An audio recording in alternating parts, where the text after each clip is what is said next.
الطلاق مرتان، فإمساك بمعروف أو تسريح بإحسان. ولا يحل لكم أن تأخذوا مما آتيتموهن شيئا إلا أن يخافا ألا يقيما حدود الله، فإن خفتم ألا يقيما حدود الله فلا جناح عليهما فيما افتدت به، تلك حدود الله فلا تعتدوها، ومن يتعد حدود الله فأولئك هم الظالمون.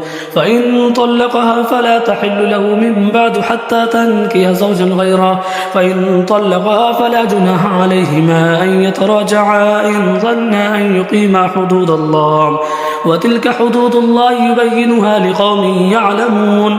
وإذا طلقتم النساء فبلغن أجلهن فأمسكوهن بمعروف أو سرهوهن بمعروف، ولا تمسكوهن ضرارا لتعتدوا، ومن يفعل ذلك فقد ظلم نفسه. ولا تتخذوا آيات الله هزوا، واذكروا نعمة الله عليكم وما أنزل عليكم من الكتاب والحكمة يعظكم به، واتقوا الله واعلموا أن الله بكل شيء عليم.